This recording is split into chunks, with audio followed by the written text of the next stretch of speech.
Enjoying your Thanksgiving so far? Check this out. Let me dip into your brain real quick. I want to break you off on your nice Thanksgiving feast. But this one's for your mind. Alright, check this out. Let me adjust this real quick. Alright, so what do you know about the subconscious? Probably not a whole lot. What is this light refracting? Oh, it's one of those skylight thingies. I can't with that. See, I mean, this is like the pains of a creator, right? Seriously. Look at the lines. Hey, hold on. Try that. Alright. Alright, so check this out. Now it's all dark.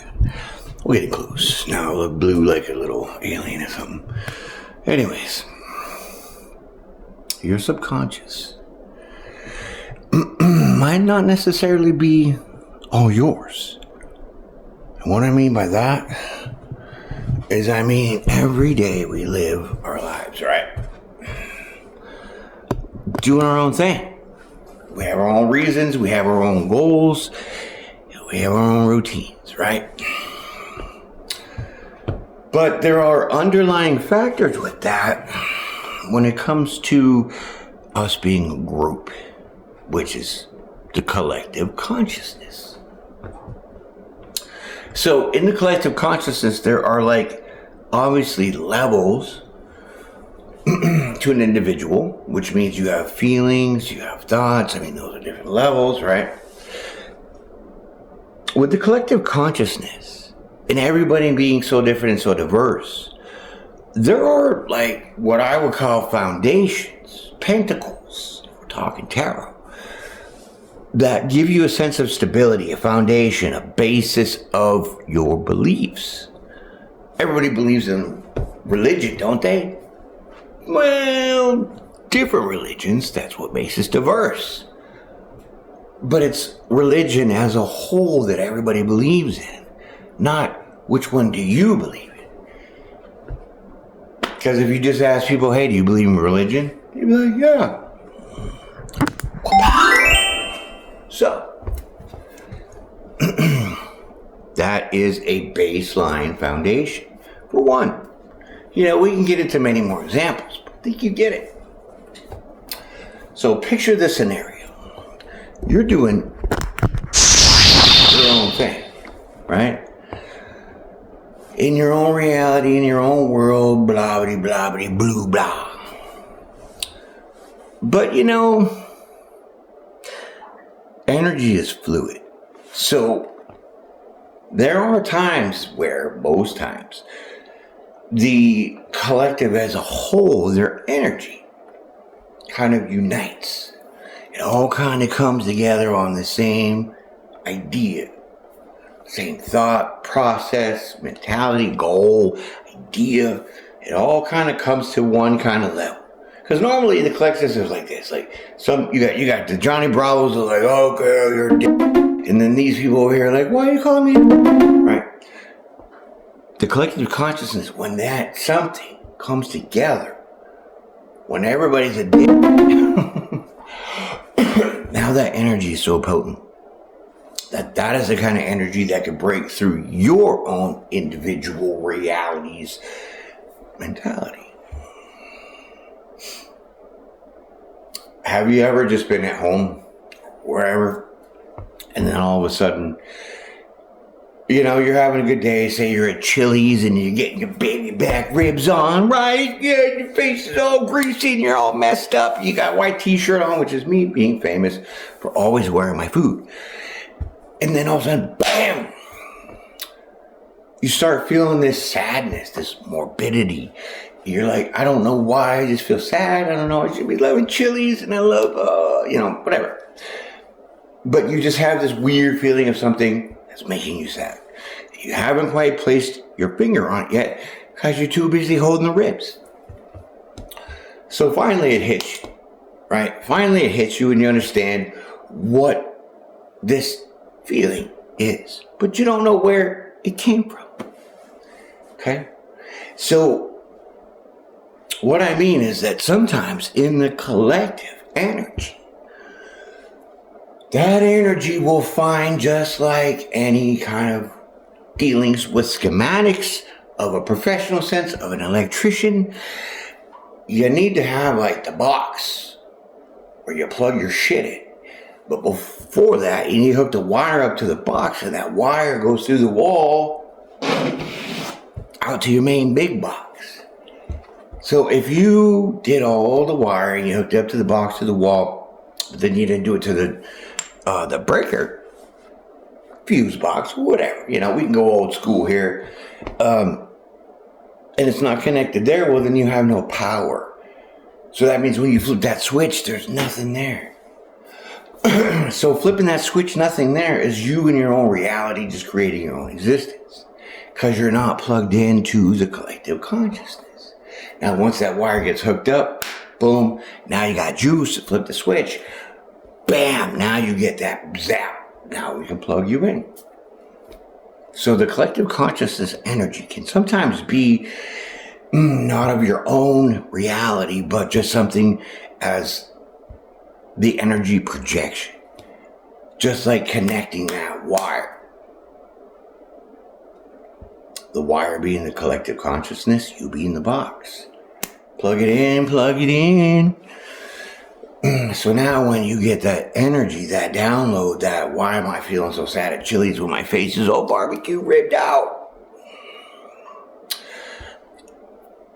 There is something in the atmosphere of the energy of the world that everybody has a consensus to, a same emotion to, a same thought with, tying everybody's diversity in their own realities to one collective consciousness. Now we're talking quantum physics and shit, okay?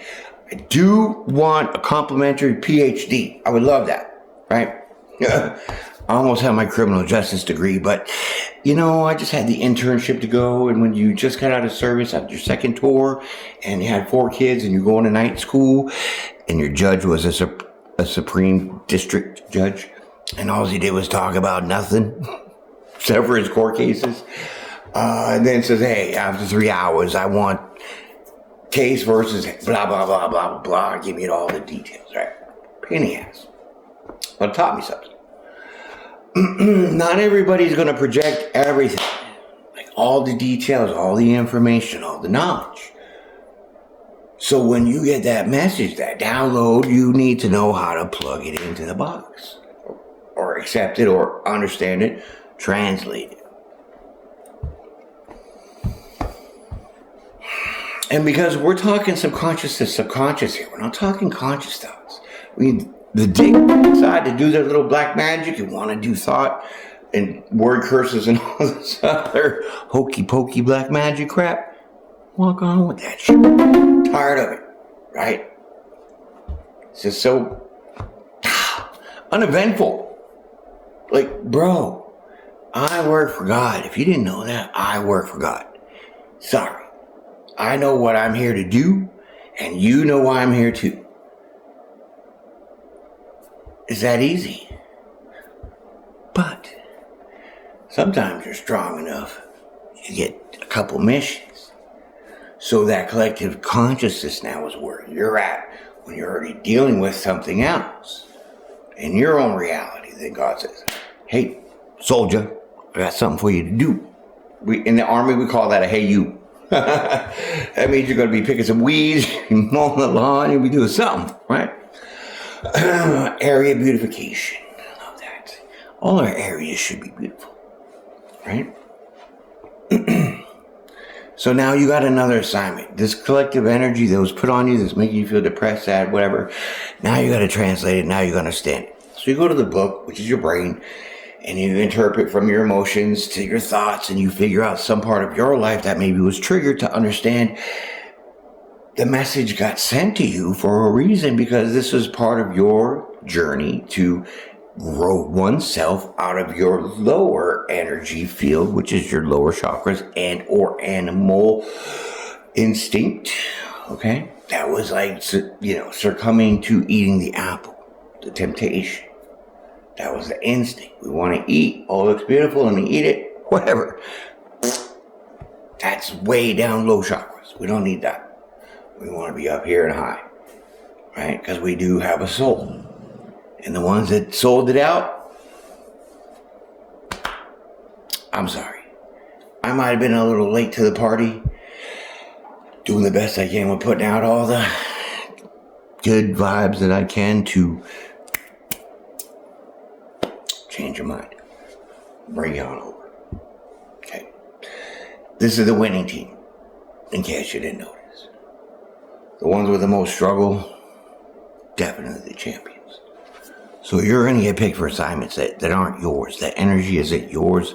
The thoughts, the feelings, the emotions aren't yours. But you're going to act and think and demonstrate in ways to think that it would be from you.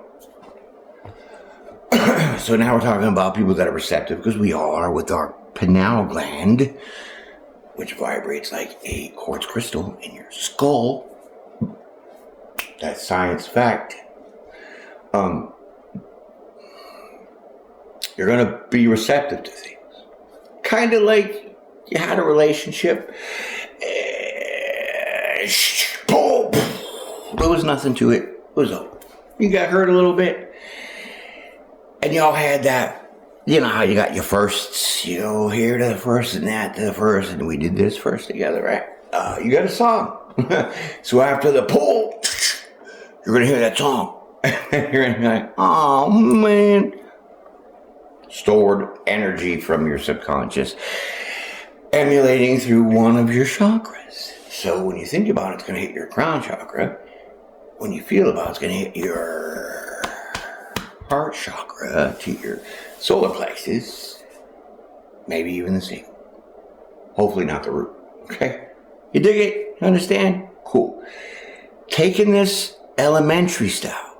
Don't be offended, okay? Because when you talk about spirituality, it's very difficult for people to understand what it even consists of, because there's so many different parts, but it sounds weird, it sounds paranormal, it sounds occultish. It's because the people that know the power with this, they're the ones that are holding it down. So you and me and everybody else don't really know what's up in the Smithsonian or in the Vatican archives or things like that to show you in your physical presence. I just did a video about the Bible being true, with parts of the Pharaoh at the time when Moses was crossing the Red Sea, which I think was Ramses. I don't know, I was there a long time ago, whatever.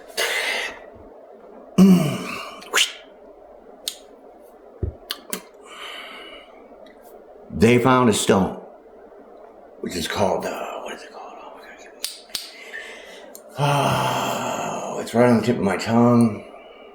I think it starts with S. Stela. Bam! How do you like that? Stela. Which is just like a stone. Usually it is put up against a doorway. Like if you see the Sphinx with the feet, which is all reconstructed, by the way. That wasn't how it looked 2,000 years ago, okay? But in front of the paws, it's like at the chest area where the arms are out, right here, there is like a doorway. So you go in, but they have this stone with carvings on it in front of it. Like buried, whatever. Planted just to kind of, maybe it's like an entrance sign says, you know, no shirt, no shoes, no service. I don't know. But stela. So they have found the stela with the engravings of Egyptians, the hieroglyphics that tell the story exactly of the Exodus. I mean, from the slavery of the Jews to the, parting of the Red Sea, to Moses being acknowledged on the stela as he was in the Bible as Prince. Man. Okay. All written by the word of a pharaoh during that time, which I can assume it was the one chasing him. Assume. Because they haven't really divulged that information yet. But the facts are there. So the spirituality level is like, but now science is being able to prove things like this. So when it's super secret, sacred information, Well, the Smithsonian's got to hold on to it. And then Zahi Hawass has got to hold on to it. And,